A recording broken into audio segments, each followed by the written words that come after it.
പൊളിച്ചതിനെ പണിത് തരുന്ന നല്ലൊരു ദൈവമാണ് നിന്റെ ദൈവം.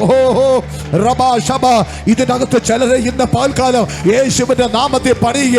സകല കടക്കണികളും പൊട്ടട്ട്, സകല കടക്കണികളും യേശുവിന്റെ നാമത്തിൽ. സാമ്പത്തിക മേഖലത്തെ ശത്രു പൊളിച്ചെങ്കിൽ ഇന്ന് പകൽക്കാലം അതിനെ പണിയുന്ന ഒരു ദിവസമാ. അത് വിശ്വസിക്കുന്നവർ യേശുവിന്റെ നാമത്തിൽ അവന്റെ വീടിനെ ജപ്തി കൊണ്ടിട്ട് പൊളിക്കുവാൻ ശത്രു പദ്ധതി ഇട്ടിട്ടുണ്ടെങ്കിൽ യേശു പറയുന്നു 3 ദിവസത്തിനകം ഞാൻ അതിനെ പണിയും. ഇന്ന് ചിലർക്ക് വേണ്ടി 3 ദിവസത്തിനകം ആർക്കാണ്ട് വേണ്ടി വലിയൊരു വിടുതൽ വരാൻ പോകുന്നു.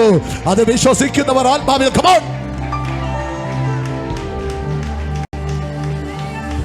സ്തോത്രം.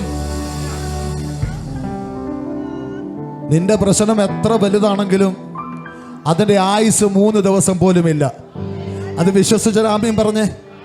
നിന്റെ പ്രശ്നം എത്ര കടുങ്കട്ടിയ വിഷയമാണെങ്കിലും 3 ദിവസത്തിനപ്പുറം ആ വിഷയം പോകത്തില്ല. ഇപ്പുറത്ത് വെച്ച് അത് പരിഹരിക്കപ്പെടും. പണിയാൻ കപ്പാസിറ്റി ഉള്ളവൻ ഇതിനകത്ത് വന്നിട്ടുണ്ട്. നിന്നെ പൊളിച്ചത് ശത്രുവാണെങ്കിൽ ശത്രു കൊണ്ടിട്ട സകല പദ്ധതികളെയും, അവൻ കൊണ്ടിട്ട സകല പദ്ധതിയും നിന്നെ പൊളിച്ചെങ്കിൽ ആ പദ്ധതികളെ മുഴുവനും പണിത് കയറ്റുന്ന ഒരു ദൈവം. ആത്മാവിൽ കണ്ടാൽ നിങ്ങൾക്ക് ഇരിക്കാൻ പറ്റത്തില്ല. ഇന്ന് യേശു പറയുന്നു, ഈ മന്ദിരം പൊളിച്ചാൽ 3 ദിവസത്തിനകം ഞാൻ പണിയും. എടാ, പണിയുമെന്ന് പറഞ്ഞാൽ പണിയാൻ കഴിവുള്ള ഒരു ദൈവം ഇതിനകത്ത് വന്നിട്ടുണ്ട്. നിനക്ക് ശാരീരിക രോഗം കൊണ്ടിട്ട് നിന്റെ ആരോഗ്യത്തെ ആ ശത്രു അല്ലെങ്കിൽ ആ രോഗം പൊളിച്ചെങ്കിൽ യേശു പറയുന്നു 3 ദിവസത്തിനകം ഞാൻ അതിനെ പണിയും. ഡോക്ടർ പറയാൻ ക്യാൻസർ ആകാൻ സാധ്യതയുണ്ട്, അത് ബയോപ്സിക്ക് വിട്ടിരിക്കുക. എന്നാൽ യേശു പറയുന്നു ഞാൻ അതിനെ പണിയും. ശത്രു നിന്റെ ആരോഗ്യത്തെ തകർക്കുവാൻ പദ്ധതി കൊണ്ടിട്ടെങ്കിൽ 3 ദിവസത്തിനകം ഞാൻ അതിനെ പണിയും. സ്തോത്രം. യേശു പറഞ്ഞു, ഈ മന്ദിരം നിങ്ങൾ പൊളിച്ചാൽ 3 ദിവസത്തിനകം ഞാനത് പണിയും. ആമേൻ. അങ്ങനെയെങ്കിൽ ദൈവത്തെ വിശ്വസിക്കുന്ന ജനമേ, നിന്നെ ഏത് ലോകത്തിൻ്റെ സമ്മർദ്ദം നിങ്ങളെ പൊട്ടിച്ചു കളഞ്ഞാലും, നിങ്ങളെ ഞെരുക്കിയാലും, നിന്നെ പൊളിച്ചു കളഞ്ഞാലും, നിന്നെ പണിയുന്ന ഒരു സ്വർഗീയ ശക്തി നിന്റെ മുകളിൽ ഇന്ന് പാൽക്കാലം വ്യാപരിക്കും. യെസ്, നിങ്ങൾ കണ്ടോണം. തൻ്റെ ഇടമുള്ള തല കൈവച്ച് ഈ ദൂത് ഏറ്റെടുത്തോണം. നിന്നെ പൊളിച്ച പ്രശ്നം എന്താണെങ്കിലും 3 ദിവസത്തിനകം തമ്പുരാൻ അതിനെ പണിയാൻ പോകുക. നിന്റെ ആരോഗ്യം തിരിച്ചു കയറുന്നു, നിന്റെ സമ്പത്ത് തിരിച്ചു കയറുന്നു, നിന്റെ അഭിമാനം തിരിച്ചു വരുന്നു. സ്തോത്രം, സ്തോത്രം. നിന്റെ തലമുറ തിരിച്ചു വരുന്നു. നിന്റെ തലമുറയെ മദ്യപാനം കൊണ്ടിട്ട് ശത്രു പൊളിച്ചെങ്കിൽ മാതാവേ, പിതാവേ, വിശ്വസിക്ക്, ആ പൊളിഞ്ഞു പോയ നിന്റെ മകനെ യേശു പണിയും. 3 ദിവസത്തിനകം പണിയും.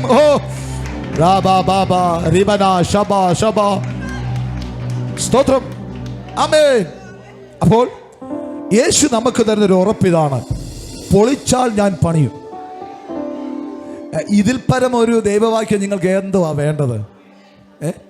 നിന്നെ പൊളിച്ചാൽ, നിന്റെ അയൽവക്കക്കാരനായിരിക്കാം നിന്നെ പൊളിച്ചത്, രാത്രിൻ്റെ ശക്തികളായിരിക്കാം നിന്നെ പൊളിച്ചത്, ആഭിചാരത്തിൻ്റെ കെട്ടായിരിക്കാം നിന്നെ പൊളിച്ചത്, ഭയമായിരിക്കാം നിന്നെ പൊളിച്ചത്. എന്നാൽ യേശു പറയുന്നു 3 ദിവസത്തിനകം ഞാൻ അതിനെ പണിയും. എടാ, ശരീരവും മനസ്സും ഒന്ന് വിട്ടുകൊടുത്തേ. യേശു പറഞ്ഞത്, എൻ്റെ ശരീരമാകുന്ന മന്ദിരം പൊളിച്ചാൽ ഞാൻ അതിനെ 3 ദിവസം കൊണ്ട് പണിയുമെന്നാണ്. സ്തോത്രം. യേശു പറയുന്നു, എൻ്റെ ശരീരം ഇത് മന്ദിരമാണ്, ഈ മന്ദിരത്തെ നിങ്ങൾ ആരെങ്കിലും പൊളിച്ചാൽ ഞാൻ അതിനെ പണിയും. ഇന്ന് ആ വചനത്തിൻ്റെ അകത്ത് കിടക്കുന്ന ആ ആത്മീയ മർമ്മത്തിൽ ഇന്ന് ആരെങ്കിലും കയറി പിടിച്ചാൽ നീ പണിയപ്പെടുന്നൊരു ദിവസമായത്. സ്തോത്രം. യേശു പറഞ്ഞതിൻ്റെ പൊരുൾ, എൻ്റെ ശരീരത്തെ തകർത്താൽ ഞാൻ 3 ദിവസം കൊണ്ട് അത് പണിയും.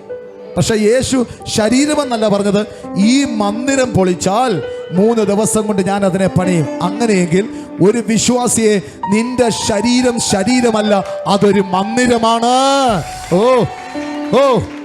മനസ്സിലാകുന്നവർ മാത്രമേ കരമടിച്ച ദൈവത്തിന് ആരാധന കൊടുക്കാവൂ. നീ വിചാരിക്കുന്നു നിന്റെ ശരീരം അത് വെറുമൊരു ജഡമാണെന്ന് വിചാരിച്ചാൽ ഇന്ന് പൽക്കാലം യേശു അതിനെ തിരുത്തുകയാണ്. യേശു പറയുന്നു, നിന്റെ ശരീരം ഒരു മന്ദിരമാണ്, നിന്റെ ശരീരം ഒരു ആലയമാണ്.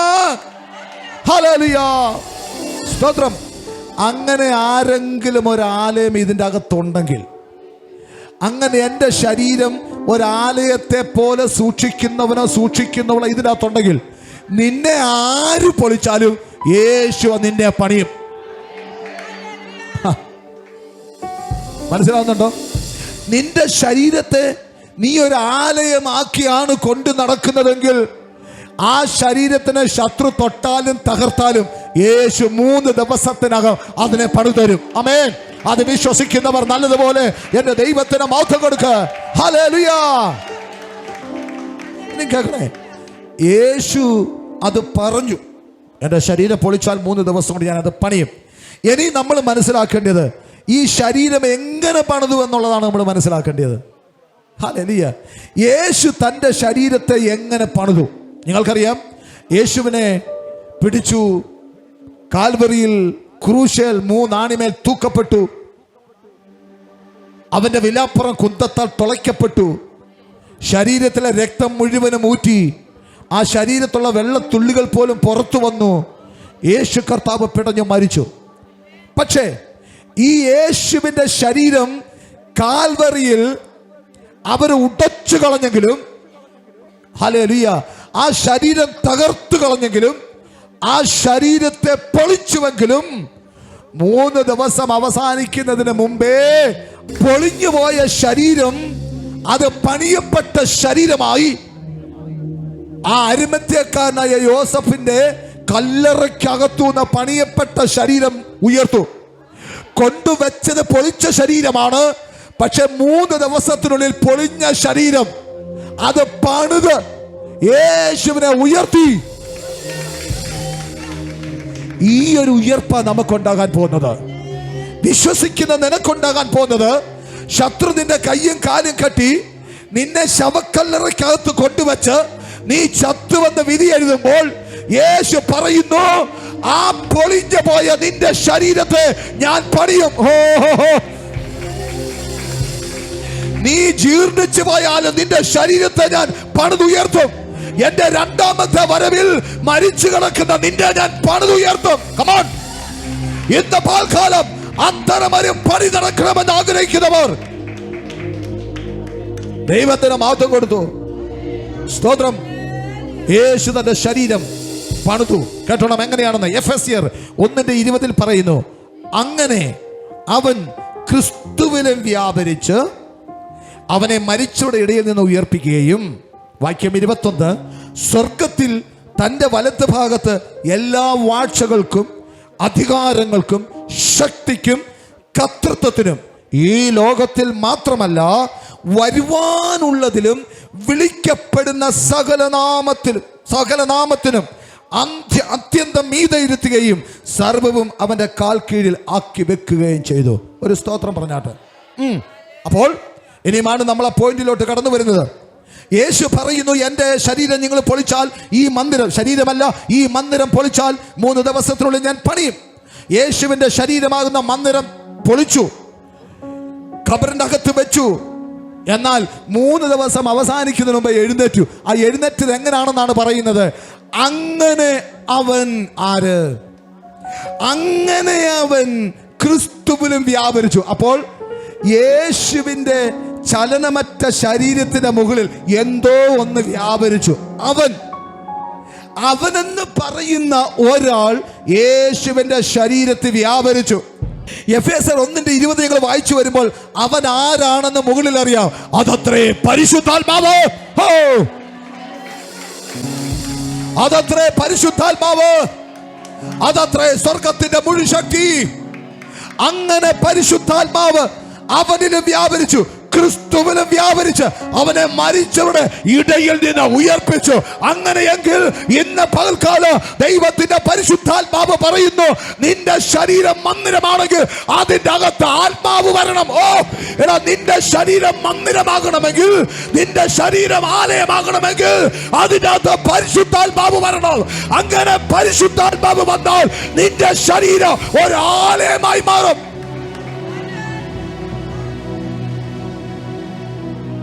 സ്തോത്രം.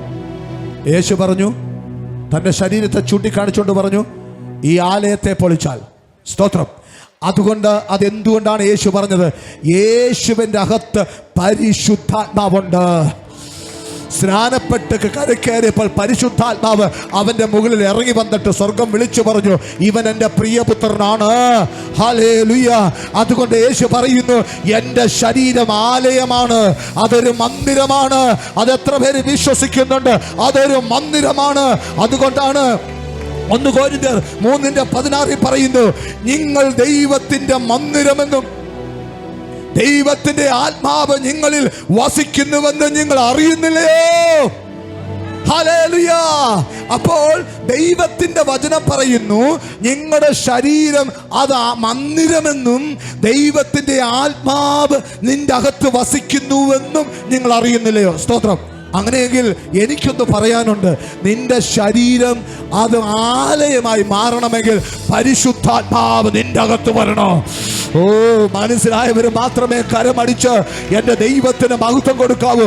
അങ്ങനെയെങ്കിൽ പരിശുദ്ധാത്മാവ് നിന്റെ അകത്ത് വന്ന് നിന്റെ ശരീരം ഒരു ആലയമായെങ്കിൽ, ഒരു മന്ദിരമായെങ്കിൽ, കൈവച്ചിട്ട് പറ, ഈ മന്ദിരത്തെ ആര് പൊളിച്ചാല് പരിശുദ്ധാത്മാവ് 3 ദിവസത്തിനകം അതിനെ പണിയും. അത് വിശ്വസിക്കുന്നവർ നീ ഒരു ആലയമാകണമെങ്കിൽ നിന്റെ അകത്ത് പരിശുദ്ധാത്മാവ് വരണം. നിന്റെ അകത്ത് പരിശുദ്ധാത്മാവ് വന്നാൽ നിന്നെ ഏത് ശക്തി പൊളിച്ചാലും പരിശുദ്ധാത്മാവ് അതിനെ റീക്രിയേറ്റ് ചെയ്യും. ഓ, മനസ്സിലായവർ കരങ്ങളൊക്കെ ശക്തിയോടെ അടിച്ച്. യെസ്, ആമേൻ. മനസ്സിലായോ? അപ്പോൾ ദൈവത്തിന്റെ വചനം കൊരിന്ത്യർ ലേഖനത്തിൽ ഇങ്ങനെ പറയുന്നു, 1 കൊരിന്ത്യർ 3:6 പറയുന്നു, നിങ്ങൾ ദൈവത്തിന്റെ മന്ദിരമെന്നും ദൈവത്തിന്റെ ആത്മാവ് നിങ്ങളിൽ വസിക്കുന്നു എന്ന് നിങ്ങൾ അറിയുന്നില്ലയോ? ഇന്ന് പകൽക്കാലം എത്ര പേർക്ക് ഈ ഒരു ഉറപ്പുണ്ട്, എൻ്റെ അകത്ത് പരിശുദ്ധാത്മാവുണ്ടെന്ന്? അങ്ങനെയുള്ളവർ കരമുയർത്തിയൊരു സ്തോത്രം പറഞ്ഞാട്ട്.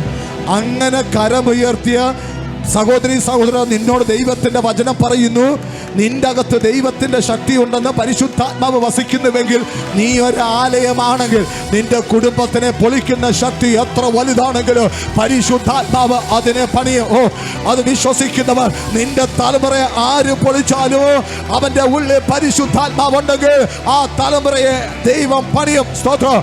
ഇതിന്റെ ശരീരം ഒരു ആലയമെങ്കിൽ ആലയത്തിനകത്ത് ദൈവത്തിന്റെ ആത്മാവ് വസിക്കുന്നുവെങ്കിൽ നിന്നെ പണിയോ. അങ്ങനെയെങ്കിൽ ഇന്നത്തെ വിഷയം എത്ര വലുതാണെങ്കിലും അത് നിന്നെ പണിതിട്ടുണ്ടെങ്കിൽ ദൈവത്തിന്റെ വചനം നിന്നെ ഓർമ്മപ്പെടുത്തുന്നു, നീ എന്റെ ശരീരം ഒരു ആലയമാണെങ്കിൽ നിന്റെ അകത്തിരിക്കുന്ന ദൈവത്തിന്റെ ആത്മാവ് ആ പ്രശ്നങ്ങൾക്ക് പരിഹാരം കാണാൻ പോകുന്നു.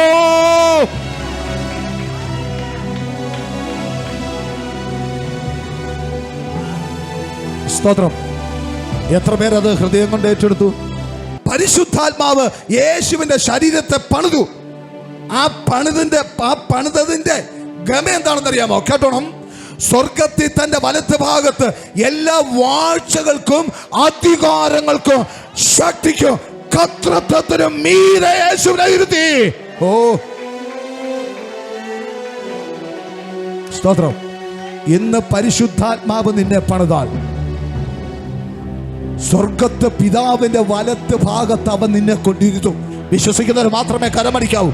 യെസ്, എല്ലാ വാഴ്ചകൾക്കും അധികാരങ്ങൾക്ക് ശക്തിക്ക് കർത്തൃത്വത്തിന് മുകളിൽ അവൻ നിന്നെ പണിത് ഉയർത്തി വെക്കും. ആര്? പരിശുദ്ധാത്മാവ്.